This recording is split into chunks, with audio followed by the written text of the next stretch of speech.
अस्सलाम वालेकुम। नमस्ते सत उम्मीद करता हूँ फिट होंगे, बेहतरीन होंगे, अपनी लाइफ अच्छे से एंजॉय करोगे। हम तीनों की तरह देवों के देव महादेव एपिसोड है जी 335 पार्ट 1 है। लाइक शेयर सब्सक्राइब कर दें। स्ट्रेट चलते हैं वीडियो की तरफ। इनका नाम Rana Mohammad Ali, Mohammad Sameer Khokhar, Malik Shaklani Iqbal. So guys let's start. Shiv शिष्य ने यदि हमारा मार्गदर्शन ना किया होता तो न जाने कितना समय हो जाता हमें इस आदर्श ग्रह को खोजने में। और हम भी उचित समय पर पहुंच गए। यदि हमें तनिक भी विलंब हो जाता तो दशानन अपनी प्रतिकृति बहा चुके होते।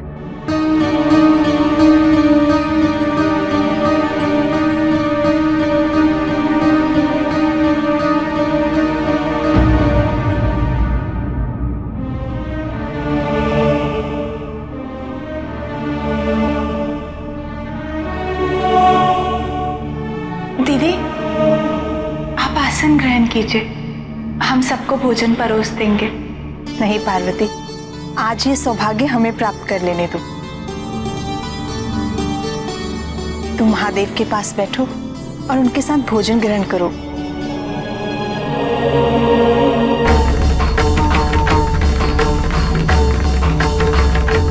आज अत्यंत ही महत्वपूर्ण दिन है हम सबके लिए। नहीं दीदी, हम परोस देंगे। वैसे भी हमें अभी भूख नहीं है। हाँ हाँ, ये सब गृह निर्माण की प्रसन्नता का परिणाम है ना?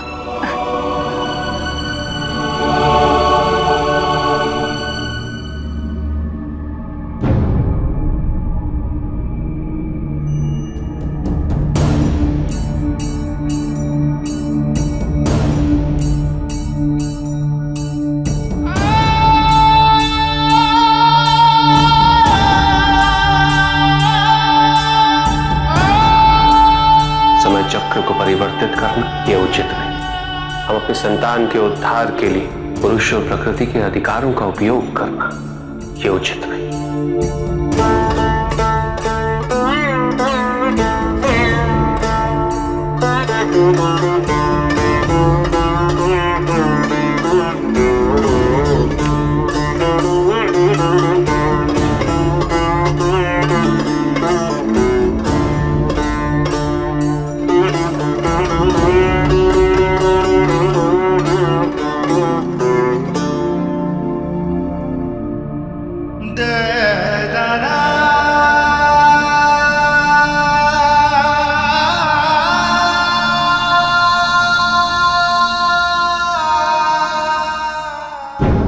आप क्या कह रहे हैं दशानन?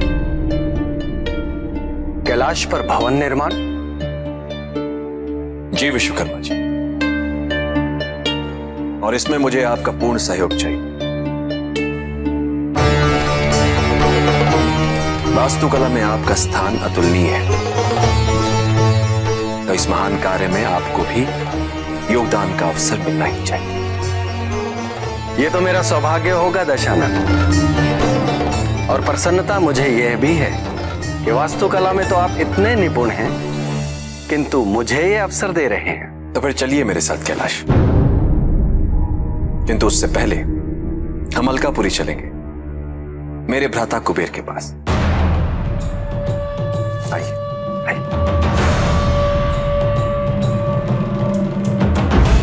नारायण नारायण।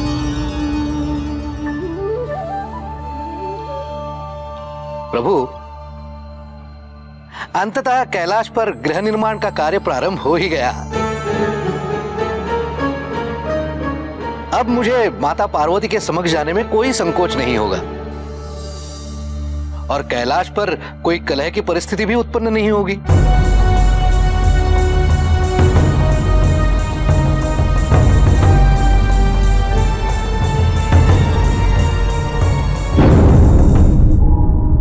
कहो दशानन, मैं क्या कर सकता हूं? मुझे आपके कोषागार से स्वर्ण चाहिए भ्राता। मैं कैलाश पर अपने महादेव के लिए उनके भवन का निर्माण स्वर्ण से करना चाहता हूं। मुझे आश्चर्य है, कैलाश में गृह निर्माण आरंभ होने जा रहा है और ऊपर से तुम कह रहे हो कि भवन स्वर्ण से बनाओगे? जी भ्राता, मेरी भक्ति की प्रबलता और मेरे महादेव की महानता का प्रतीक केवल एक स्वर्ण भवन ही बन सकता है। जो कुछ भी मेरे पास है उस पे मेरा नहीं, महादेव का अधिकार है। किंतु तुम्हें तो स्वर्ण शिलाओं की आवश्यकता होगी। इतनी सारी शिलाएं कैलाश तक पहुंचाने में कई वर्ष बीत जाएंगे। अगर तुम चाहो तो मेरा पुष्पक विमान ले जा सकते हो। आप मुझे स्वर्ण दे रहे हैं, मेरे लिए यही पर्याप्त है। अब उसे वहां तक कैसे पहुंचाना है, इसका उपाय मेरी महादेव भक्ति से ही संभव होगा।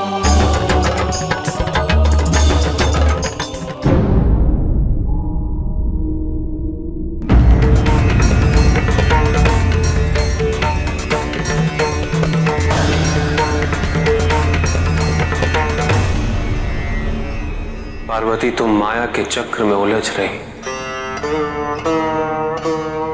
पहले गृह का मोह और अब पुत्री के विवाह का आग्रह, ये सब आसक्ति का ही प्रतीक है। नहीं स्वामी, ये आसक्ति का नहीं, हमारे दायित्वों का प्रतीक है।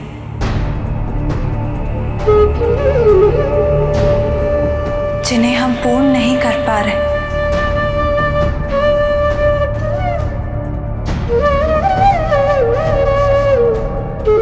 इसीलिए दुख हो रहा है।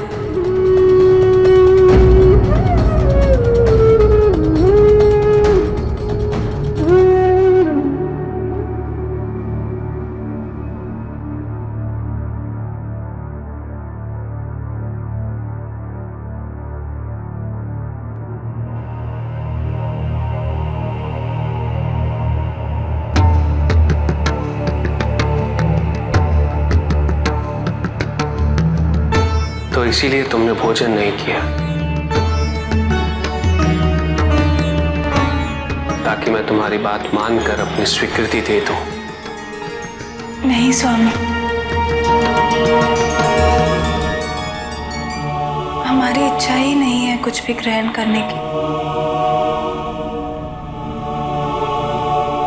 हम तो केवल इसीलिए विचलित हैं कि अब हम आयु और उनकी पत्नी से क्या कहेंगे। वो तो अब तक विवाह की तैयारियों में जुट गए होंगे।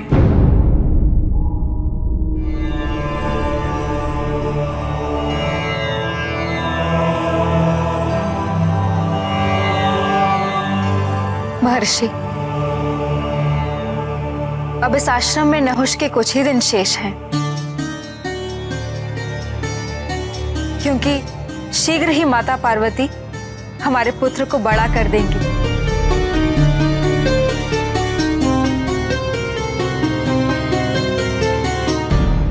और उसका विवाह अशोक सुंदरी के साथ होगा। माता पार्वती ने हमें आश्वस्त किया है कि वो महादेव से इस बात के लिए अनुमति प्राप्त कर लेंगी।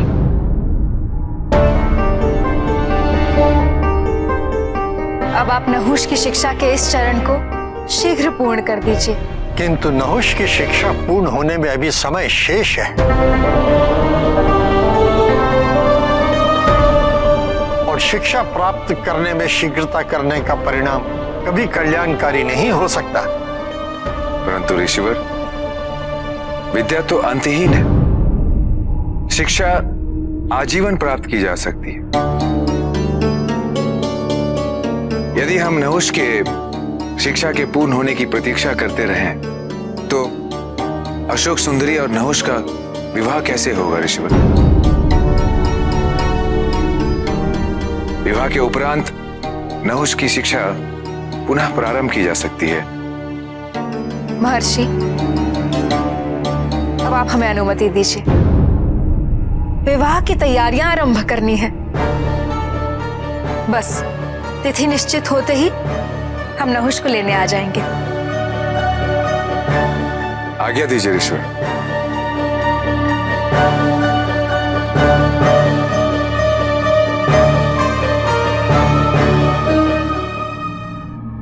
पार्वती, हमें उन्हें समझाना होगा।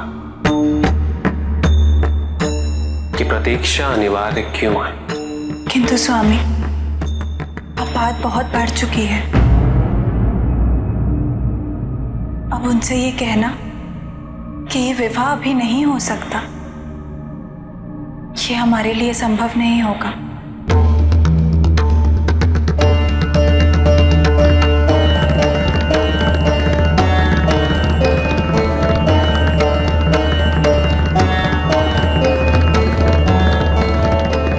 तुम माया के जाल में ऐसी फंसी हो पार्वती कि इस क्षण तुम्हें मेरा कोई भी कथन समझ में नहीं आएगा।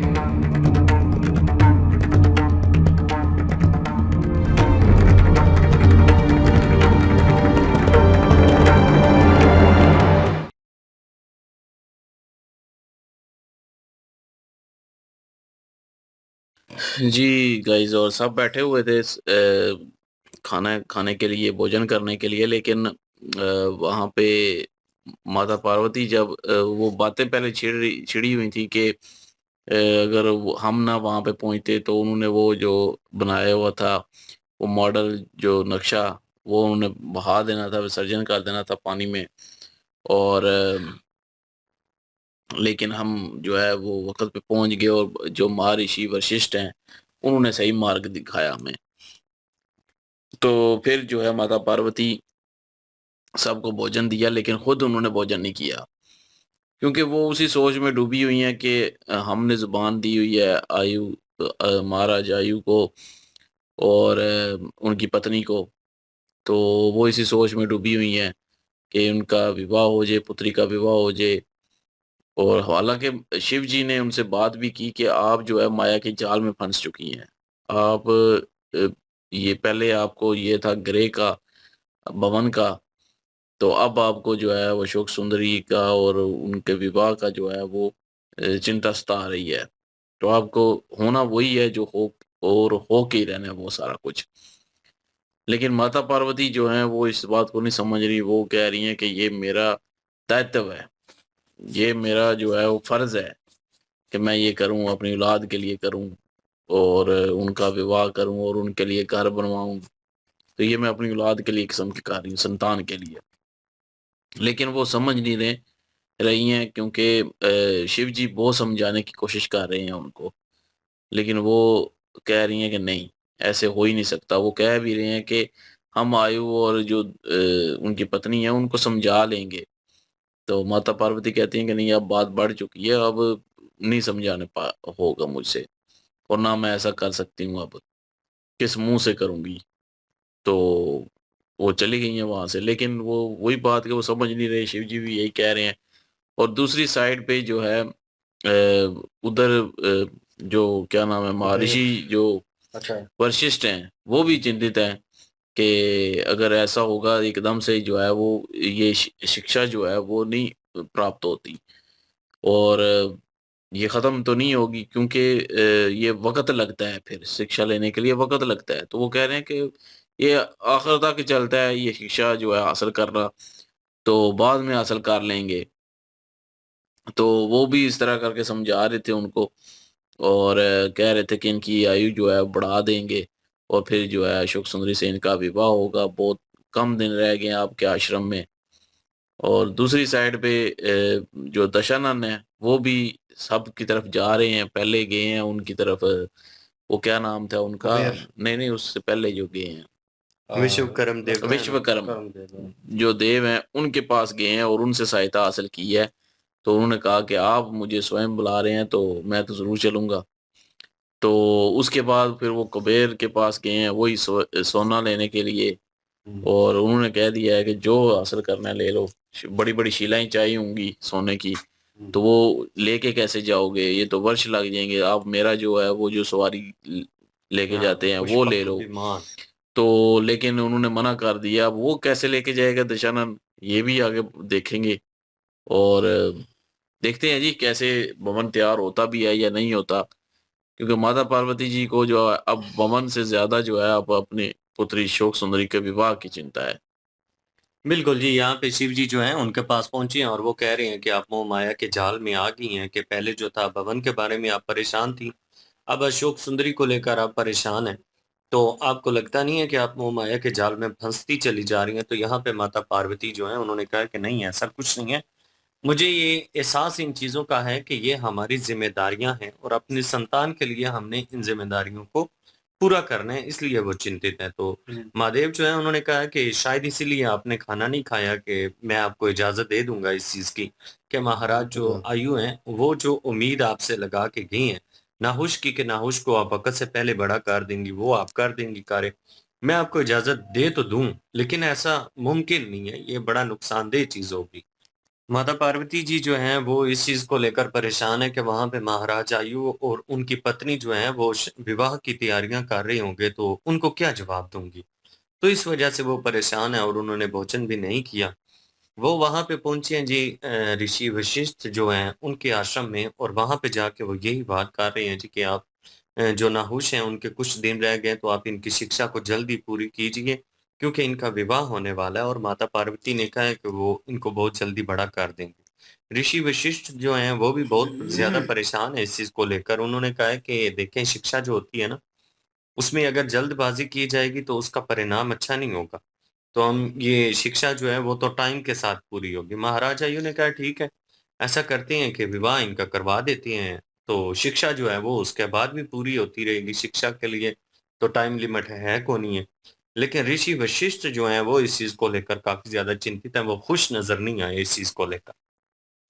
बिल्कुल जी, और माता पार्वती जी जो हैं वो चाहती तो यही हैं, लेकिन अब सिचुएशन 2 तरफ चल रही है। एक भवन की चल रही है और वो उसको छोड़ दिया है, और उसके ऊपर जो है वो इनको पहले बड़ी खुशी थी इस चीज़ की, लेकिन अब वो जो है मात पड़ती जा रही है इस वजह से, क्योंकि अब उनकी बेटी की जो ज़िंदगी है उसमें उथल-पुथल जो है वो चल रही है, और जो है नाहुश को लेकर और सारी सिचुएशन जो है, अब ये किस तरह हैंडल करेंगे उस सिचुएशन को। जो नंदी महाराज कह रहे हैं, कहीं ये उसी तरफ इशारा तो नहीं हो रहा या उसी तरफ सिचुएशन तो नहीं जा रही, क्योंकि अभी उन्होंने भोजन भी नहीं किया, और शिव जी ने पूछा भी उनसे कि इस वजह से, उन्होंने कहा नहीं, मुझे तो मन ही नहीं कर रहा मेरा जो है वो भोजन करने को, और वो इस तरह रिएक्ट कर रही हैं। लेकिन शिव जी उन्हें समझा रहे हैं, कुछ ना कुछ लीला है जो शिव जी उन्हें बार-बार इस चीज़ के ऊपर जो है, और कह रहे हैं कि आपको सहमति चाहिए, मतलब मेरी हाँ जो है वो चाहिए इस चीज़ के ऊपर।